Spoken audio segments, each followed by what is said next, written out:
This is Colin Cattell with Palisade Radio. Joining us today is a new guest to the program, Mr. G. Edward Griffin. Mr. Griffin is a film producer, political lecturer, and perhaps most famously an author, responsible for writing one of the most highly regarded books on fiat currency in history, titled The Creature from Jekyll Island. Mr. Griffin, thank you for joining us today. Well, thanks for inviting me, Colin. It's my pleasure. In 1994, you published a book that has since made you famous in the libertarian community. That book is The Creature from Jekyll Island, and it outlines the creation of the Federal Reserve System in vivid detail. After reading the book, it is without a doubt in the reader's mind that the Federal Reserve System was formed in secrecy with sinister intentions. Today, I'd like to share certain pieces of the storyline with our listeners, and let's start in 1910 at the New Jersey train station. In the book, you start out, quote, "The New Jersey train station was bitterly cold that night. In their hurry to board the train and escape the chill of the wind, few passengers noticed the activity at the far end of the platform. At a gate seldom used at this hour, the night was a spectacular sight. Nudged against the end rail bumper was a long car that caused those few who saw it to stop and stare. Its gleaming black paint was accented with polished brass handrails, knobs, frames, and filigrees. On the center of each side was a small plaque bearing but a single word, Aldrich." I'll stop there and let you continue the story. What unfolded that night at the New Jersey train station and into the next morning? Yes, well, that's quite a dramatic story. In fact, before I get into that, I'd like to say that that's the part of the story that caught my attention early in my research. Otherwise, I don't think I would have found the topic of the Federal Reserve very interesting, because up until that point, I thought it was pretty much nuts and bolts kind of case of learning about banking and reserve ratios and statistics, and that kind of thing. But when I realized that there was a secret meeting going on, and these men arrived late at night, and they were told to come to that train station separately, not to be seen together, not to dine together, to avoid reporters and all that sort of thing. And even when they got on board this car, you just mentioned with the name of Aldrich on it, and Aldrich, by the way, was Senator Nelson Aldrich, who at that time was the Republican whip in the Senate, one of the most powerful political figures in the country, probably second only to the president. And when they got on board his car, they were told to address each other by their first names only, not to use their full names. And two of them even dropped their real names and used code names and all that kind of thing. When I came across that, written by the people themselves, the story was told by the people themselves who were on that car years later describing what they did, it occurred to me that this was a very dramatic story. It certainly had nothing to do with reserve ratios. There was a secret meeting going on there. And of course, like anybody, they would say, well, what's the secret about? Why would they hide this meeting? Well, what's going on? And so that's really the story of the Federal Reserve, is secrecy from top to bottom, from its very instant of formation back in it was formed officially by legislative vote in 1913, but the event that we're describing now took place in 1910. So there was a 3-year period between that first strategy meeting and the time when this bill was finally passed in Congress. So here's basically what this was all about, the secrecy. I know we don't have a lot of time, so I have to cut short on all of the juicy little details and cut right to the chase, as they say. The reason for the secrecy is that there was a lot of political pressure in those days to reform banking in America. People were fed up with Wall Street. They knew that they were being ripped off. Even then, we think we have this awareness now. Well, it was also going on back in 1910. Banks were failing. People were losing their deposits.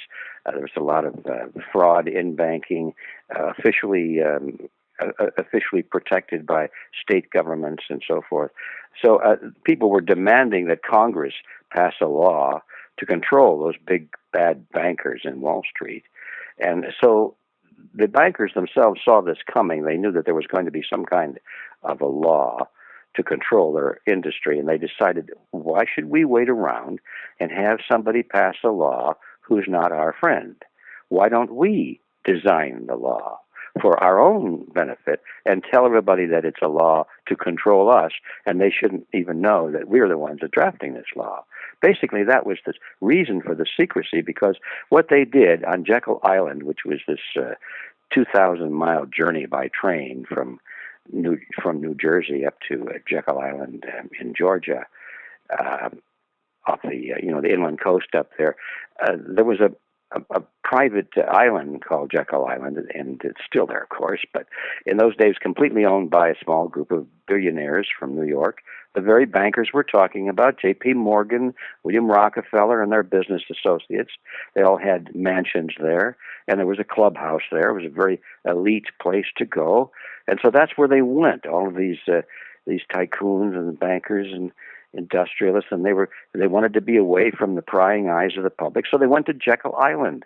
They had their own private servants there, and that's where they drafted what became the Federal Reserve Act, and it was completely their creation, and they designed it in such a way that it would benefit them and give them more power while appearing to be legislation to control them and limit their power. So that was the reason for the secrecy. And it's a startling story when you realize it, because everything that's happened since that creation, all of the bailouts of the current era that we're so amazed at, we think, well, how come the banks are getting bailed out? And how come the Federal Reserve is doing this? And we're having to come up with all this money. And we're even giving money to the banks in Europe and around the world, and it's coming from Americans. How come? How come? Well, that's because people don't know their history. They don't know that that's what the Federal Reserve was created to do back in 1910. So that's the story. It's the story of the creation of one of the world's greatest cartels. We think, when I say we, I mean the average American, including myself at the beginning, I thought that the Federal Reserve was a government agency. It was, in the name of the American people, and it was there to control and regulate banking to protect Americans. And it's just the other way around. It turns out that the Federal Reserve is not a government agency. It's a cartel. It's a banking cartel made up of the biggest banks in the United States, and it's there to control the government. That's the story, and it's true, and it's shocking, and I'm glad to see that more and more Americans are waking up to that. The story is absolutely fascinating, and that's just the beginning of it. What are the last names of some of the men on that train? And I believe in the book you claimed they represented some 25 or 30% of the entire wealth of the United States or the world. I can't remember. Well, it was about 1/4 of the world's wealth. It's incredible, the power that these men held in their own wealth, and of course, primarily through the financial institutions which they controlled. I've already mentioned a couple of them. The first one was Nelson Aldrich, who had the train, the private car. And as I said, he was the Republican whip in the Senate.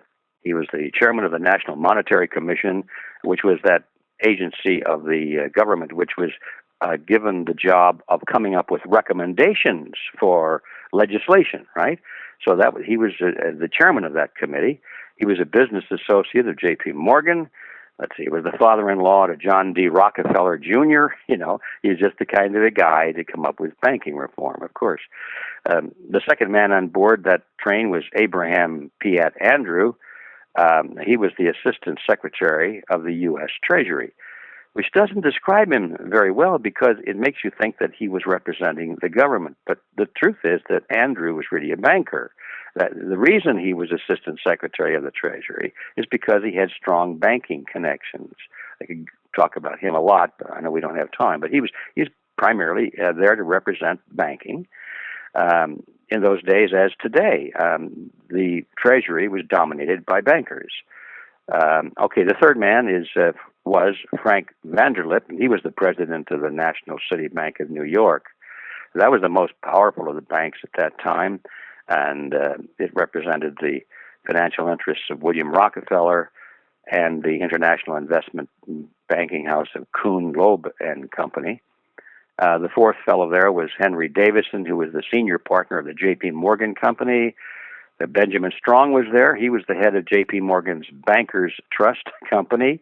And finally, probably the most important man there in terms of knowledge and dominating this group and determining the form of the Federal Reserve was Paul Warburg. He was a full partner in Kuhn, Loeb and Company. He was a naturalized American citizen. He was born in Germany. And he was really a representative of the Rothschild banking dynasty in England and France. and he kept a very close business liaison with his brother, Max Warburg, who was the head of the Warburg Banking Consortium in Germany and the Netherlands. So those were the 6 people that were there, and they, as you mentioned already, represented or held control over about 1/4 of the financial wealth of the world at that time. Incredible concentration of power. And these are the ones who the American people were concerned about. And that's the reason they wanted the Federal Reserve Act, is to control these people, and they're the ones that drafted the act. Unbelievable. So these 7 men board a train in complete secrecy, end up on Jekyll Island, which is a remote country club of sorts off the shore of Georgia. And in the book, you detail how the hotel staff are screened and handpicked as not to reveal any information to the public. Reporters are barred. No news or accounts of the meeting are revealed for maybe a decade. And in just a few days, these men develop a plan to sell to the American people a private money supply under the guise of a federal program. So with their plan in place, they return home, and you said the act passed in 1913. What transpired over those 3 years? Because I know the American people were resistant to the idea of a central bank at the time. Well, they're very resistant to the idea of a central bank. And by the way, the central bank doesn't really mean anything to most people. It's a code phrase, really, to describe this cartel that we're talking about. If you look up the central bank in an encyclopedia or a textbook on banking, you'll see that it is loosely described as a consortium of banks that really is in partnership, either in partnership with their local government or they're in control of the government, really. It's the other way around. After those banks are in position long enough and they're given the power by the governments to create their money supply. That's what a central bank is. And most people think, oh, well, that means it's the government, right? I mean, only the government can create the government's money. Wrong. Say, this is the tip right there. The government was literally purchased by these bankers. I mean, I say the government was. It was the individual legislators who were influenced by money. The money talks, and the old saying, the golden rule, and those who have the gold make the rules, and so forth. All of this came to play. It's exactly true. It's not just a cliche. It's true. These bankers actually acquired control over the government. So this is not just an American phenomenon. It started in Europe. In fact, the Bank of England was the model of the Federal Reserve Act. And so, the central bank, that's a phrase. It merely means it's a consortium of private banks which were given the legal power to issue a nation's money in the name of the nation, and the poor sucker taxpayers have to back it up and make good on it when it fails, and it always does, because they have no reason not to fail. They always take risks that you would never take if it was your own money, because you could lose your money. But as long as these banks have legislation behind them, knowing that if they make a mistake and they lose money, the taxpayers will be pressed into service to bail them out and make good on it, well, then they take more and more risks. And now we're getting into another part of the story. Is one of the reasons why it always fails is because, as the saying goes today, it's almost a meme that that these institutions, they privatize the profits, and they socialize the losses, meaning they pocket the profits, and the losses they pass on to the taxpayers. That's basically what a central bank means, and that's what our Federal Reserve System does. From your research, how long after 1913 does it take for this new cartel to start having menacing effects on the economy, or noticeable effects?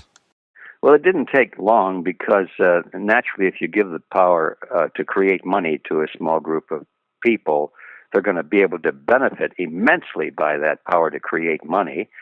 And so what do they expect them to do? They start creating money, and then they create more of it and more of it and more of it. The first thing you know, we have this phenomenon called inflation, which is a phenomenon in which the quantity of the money or the money supply expands at a rate faster than the expansion of goods and services, which means that the relative value of the money in comparison to goods and services starts to go down and prices start to go up. It's really not that prices go up. It's what really you see happening there is that the value of the dollar goes down.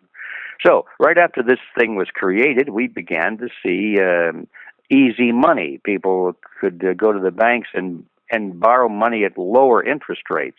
When you think about it, that's not a mysterious thing. If the banks only have so much money to lend, and that means the money that people put into their vaults and deposited with those banks are limited in the amount of money they can lend. They're limited to the amount they've got. They're limited to the amount that you and I give them in deposits. So we have to have faith in them, confidence in them. We think these are good banks, and so we deposit our money with them. This is the bad old days, of course, not the way it's done now. And then that's the amount that they can loan. But now let's go to a Federal Reserve concept or a central bank concept. Now the banks don't need to worry about money because they create it. They literally create it at the time of making the loan. They don't have to have it. They create it. That's the trick, you see. This legislation gives banks the power to create money out of nothing. Now there's an unlimited supply that you can create. And so naturally, if you have an unlimited supply of money, you can just make it and lend it out. You don't have to charge an awful lot of interest on it to show a profit. It didn't cost you anything.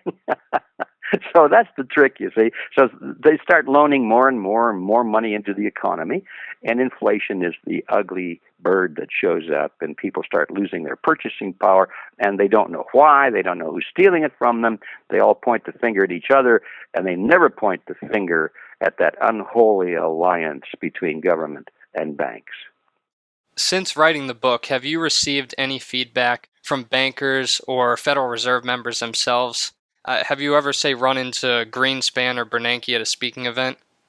No, I've never run into the top dogs like that, but I have had quite a bit of feedback from people in the banking industry, and you'd be surprised at how positive it is. Most of it that I've received anyway, letters, phone calls, private conversations, occasionally you do meet people who are high in the system, they'll say, yeah, you're right, that's the way it works. And a lot of people, like at the local level, at my bank, for example, a couple of people said, oh, I heard you wrote a book about banking. I'd like to read it. So I give them a copy. And they come back and say, wow, I didn't know that, And these are the local guys. And they don't know how money comes into being. All they know how is to keep track of it and process the loan applications and all of that. The only serious objection I've ever had was from, teachers in academia, professors at universities teaching banking. And I used to fear that confrontation in the early days because when I finished the book, this was all new to me. I had just done a lot of research and talked to people, read a lot of books, gone to meetings, that kind of thing. I thought, gee, I hope I got this right. I used to tremble thinking, boy, I'm going to be confronted someday by somebody who really knows these things and they're going to make me look foolish. And but it never happened. And I'm just describing the first time I ever got into confrontation with somebody at that level. It was a professor, and he called in on a radio show. I was back on the East Coast. And his argument, here it was. He says, well, what you say is true, but we're living well, aren't we? And that's the argument that, all of this is true, what I've said. Yes, it's a scam. Yes, they lied. Yes, they got their hands into the pockets of the American people. Yes, inflation is eating away our substance. Yes, the country's going down the tubes and all of that. Yes, what you say is true, but we're living well, aren't we? And the argument, of course, is that, well, if we didn't have this scam going on, well, we'd all be living in caves eating raw meat or something like that. And it's really pathetic. But anyway, I have run into bankers, and most of them at the working level really are astounded to learn about how their own industry really works.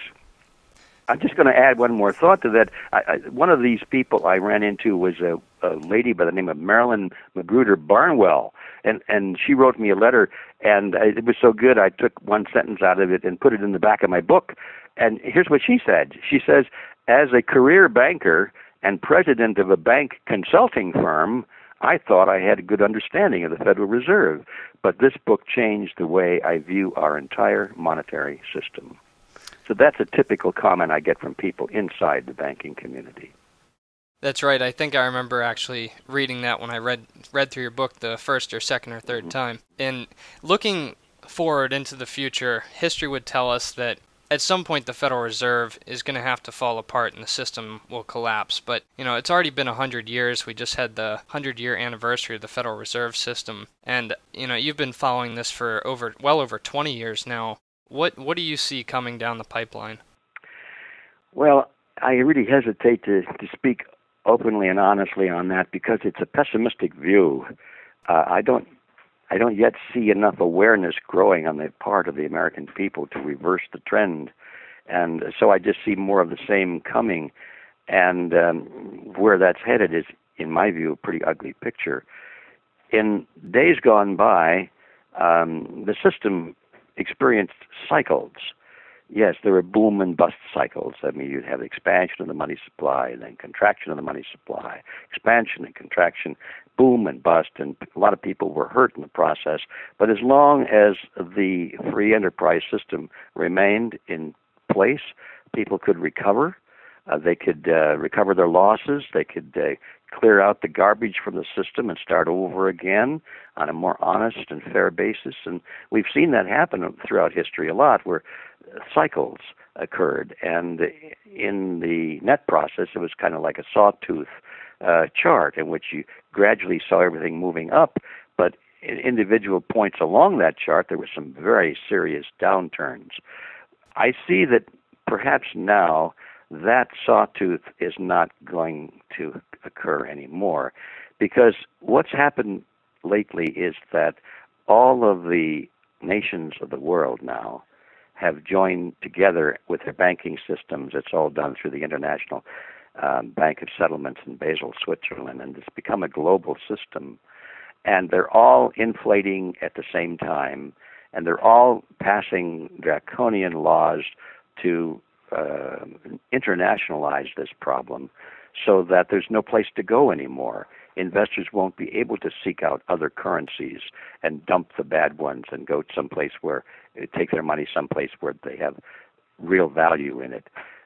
Laws have been passed upon laws, upon laws, upon laws, until finally what we see is a transformation of the world's system into an amalgam between banking and government. So they're now inseparable, and it's international. And if this process is allowed to continue, then the end result is not a collapse of the banking system or the central banks, but a collapse of freedom, because we'll be living under what you might call the Soviet system, and it'll be global. No one will be allowed to say that there's a depression without going to the gulag. Nobody will be allowed to increase their prices to compensate for inflation because they'll be called a hoarder or a selfish person or a decadent capitalist, and they'll be thrown in prison. And so what I'm seeing is that if we don't turn this thing around, not only will we lose any economic independence, or any kind of a lifestyle or a standard of living that we like to think that we're going to continue to have, but we'll lose our freedoms as well. And this whole thing may end up in a huge international police state. And transactions will not be made by money. They'll be made by chips in the back of your hand. And the amount of chips and the amount of points you get to buy bread and so forth will be allocated by the government. And you'll be those who are good boys and girls and don't object and don't make waves and just go along with their political leaders on everything, they'll be able to eat and live under a roof. But those who make waves and object and say, hey, this is not the way it's supposed to be, in other words, people like you and me, our little chips won't have any units in them, and we'll not be able to eat or sleep under a roof and things like that. Now, this is a pretty bad picture. But you asked me, and I have to tell you that's where I think it's headed if we don't turn this thing around. I think we can turn it around, but boy, we better get humping right away because it's serious. Yeah, that is a very, very bad picture you've painted. And at that point, we'll put it in park here. Mr. Griffin, I could keep you on the show for hours talking about this topic, but I've already kept you a bit too long. So thanks so much for joining us, and hope to have you back here soon. Okay, thank you very much, and thanks for inviting me.